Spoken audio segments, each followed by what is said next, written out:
The South African Communist Party says that President Cyril Ramaphosa's statement during the State of the Nation address that the government does not create employment does not include the party. Now, the party also disputed the president's assertion that the South African economy actually benefited from a clear and stable macroeconomic framework in 2021.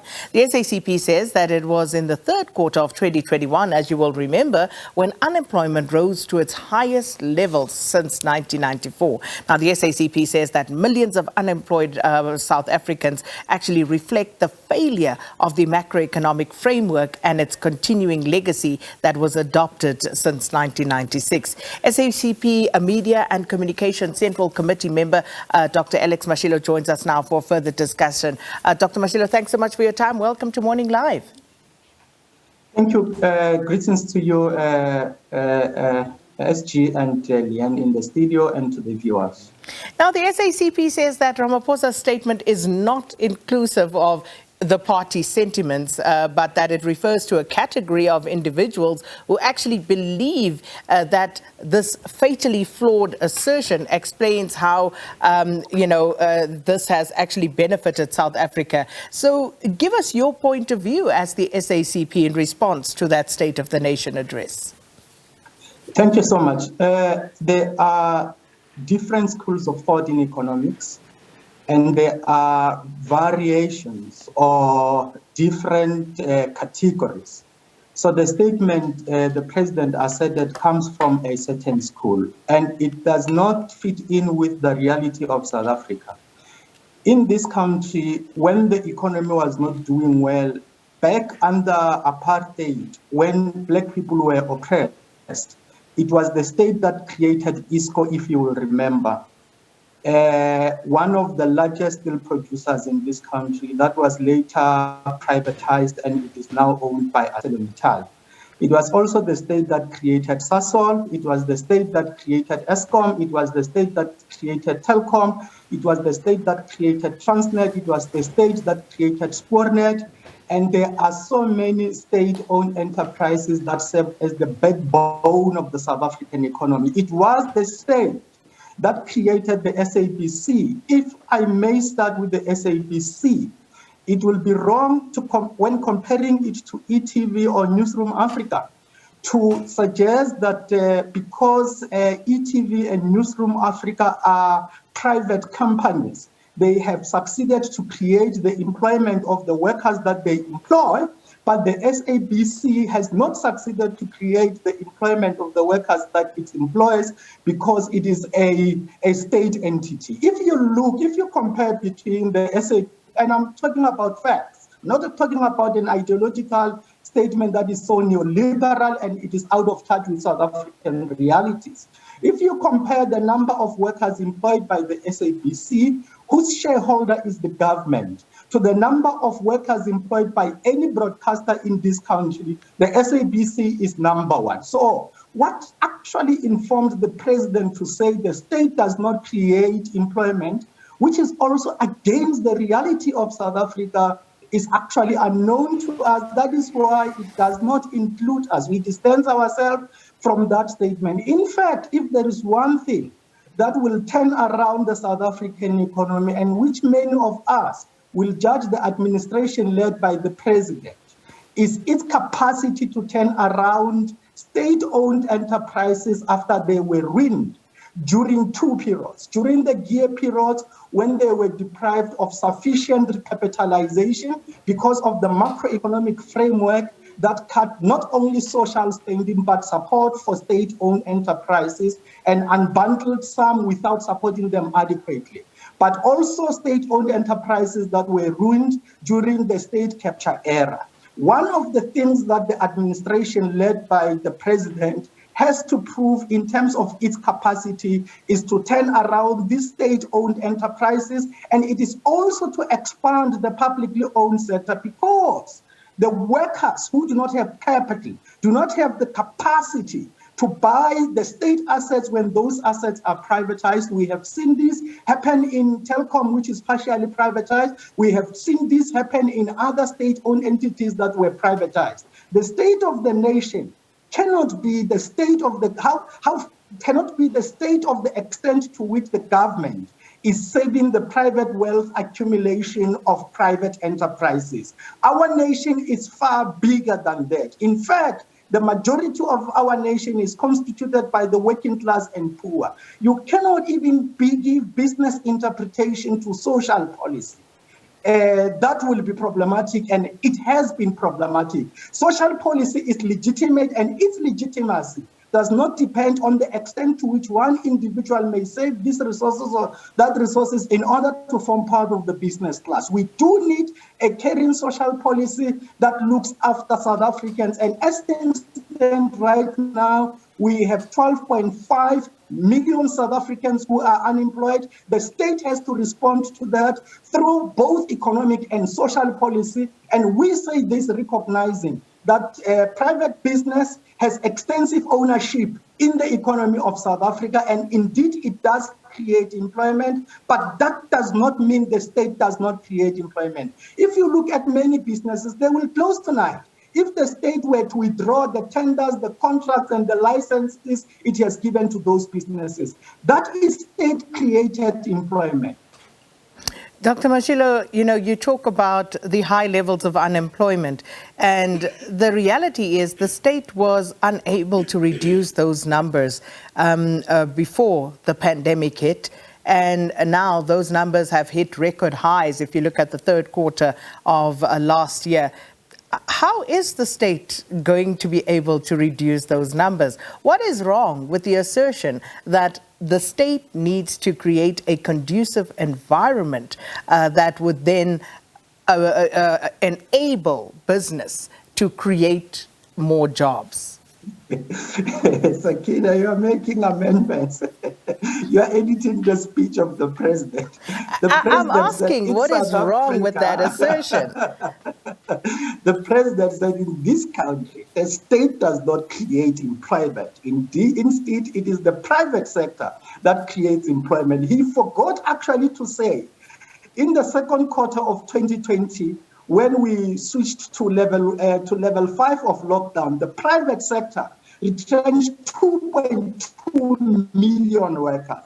He forgot to say, on the one hand, the private sector creates employment, and on the other hand, in pursuit of its profitability and profit maximization, it is the private sector that retrenches more workers than any other sector in this economy. So there is nothing wrong with saying that the state should create a conducive environment for those who want to invest in the economy to invest. What is wrong is to say that the state must not participate in the economy because the state does not create employment. Why do we know that this is a highly unequal country? In other provinces, there is no industry at all. The state is an employer of note in this country. So we need the state to fire on all cylinders, to make use of all policy instruments, including its own right. Because in terms of our constitution, by the way, everyone has the right in this country to participate in the economy. And that does not exclude the state as a juristic person, just like private sector companies are juristic persons and they are led by natural persons. So the state reserves the right. And in fact, the state, look at what happened at the SABC. There were retrenchments there. As we talk, workers were retrenched, but the majority of the retrenchment that occurred in the economy of South Africa were the retrenchment driven by private companies. So let me ask this, Dr. Mashilo. You are, as the SACP, an alliance partner of the African National Congress. And one would imagine, as an alliance partner, with some of your members serving in cabinet as well, that you would, at the very least, be at the coalface of some of these policy developments and directions that government actually embarks on. You talk about retrenchments at the SABC. SAA was sold while you were a partner of an alliance partner of the ruling ANC. We now see Mango going through the same fate. Just as an example, let's talk to that. What did the SACP say when all of this was happening? Thank you so much for mentioning those examples. By the way, you must ask the South African Airways workers. There is no other political party that defended them than the SABC. You can ask everybody in the alliance, they will tell they will tell you that the SACP was the leading voice. In fact, if it was not of the work that the SACP did, SAA would have been long gone in its entirety. So we fought a battle, and to the extent we lost, the majority of the stake was set aside for a private consortium. But those workers know that the single political party that was with them throughout, and which they consulted quite consistently, to a point where we defended the SAA being sold on wholesale privatization. That was the SACP. Remember that the first thing that was said from within the cabinet, then it was the Minister of Finance, was close down the SAA. Why it was not closed down? Because of the leading role that the SACP played of all political parties in this country in defending it. At the SABC, I'm sure you are aware, and you gave us coverage, we were there in support of SABC workers against those retrenchment. We are not in charge of power. If we were in charge of power, we will be talking about a different approach altogether. We are in an alliance, and this alliance is an alliance of independent formation, and we are in a society where the balance of class forces tilted in a particular way. That is why we are raising this voice, and that is why we said as the SACP, the key task going forward is to build a widest possible working class unity under a popular left front, because we can talk and achieve this and that partially, and the direction of things might not change completely. At the end of the day, for the direction of things to change in favor of the working class, we need to succeed in building this popular left front, which is an expression of widest possible working class unity to realize a better progress that the workers would like to see. But in the final analysis, it appears as though your alliance partners are not really paying much heed to the advice or some of the suggestions that you are putting on the table with regard to the examples that we just mentioned. You spoke about the industries that were created, that were labor intensive, government created. We spoke of back in the day ISCOR, and you look at what happened there. It was sold. Now we have a situation whereby we are paying top dollar for the very same steel that is produced in this country. How do you explain that? You belong to the state. We need that mind in the state, Sakina. We are looking for people like you in the state, because now we are paying import parity pricing on the steel that we receive in this country from imports. So that is why we are so opposed to the idea that the state does not create employment in this country. If the state does not create employment through policy, the state creates employment through direct participation in the economy. You are also right. Not everything that we say in the alliance is accepted, because this alliance is an alliance of independent formations. That's why when exercising our independence, we resolved we need to build a popular left front to push forward. There are weaknesses, and there are, by the way, we did not create the impression that it is easy to solve some of these problems. There are structural problems, of which some are global, like the COVID-19, like the 2008 economic crisis, like the 2011 end of the global commodity super boom. But as a country, we need to do our best.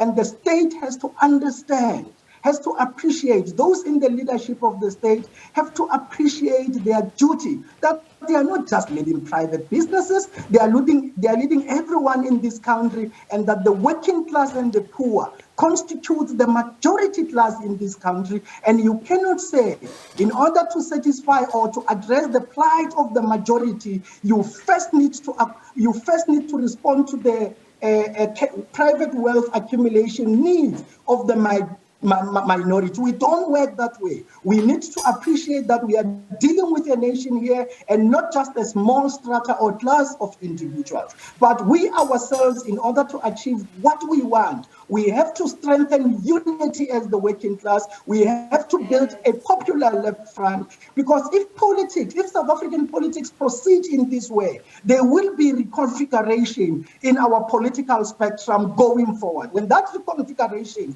occurs, And I'm saying this referring to the situation where the direction of things might not change. The working class will have to be united, will have to exercise maximum unity, and will have to put its voice ahead as a class on its own. Well, unfortunately, we're out of time, so we'll leave it there for today, but hopefully there'll be opportunity for further engagement. Thanks so much for your time this morning. South African Communist Party Media and Communications Central Committee member Dr. Alex Mashilo presenting the party's position and also rebutting some of the assertions made by President Cyril Ramaphosa during the State of the Nation address last week.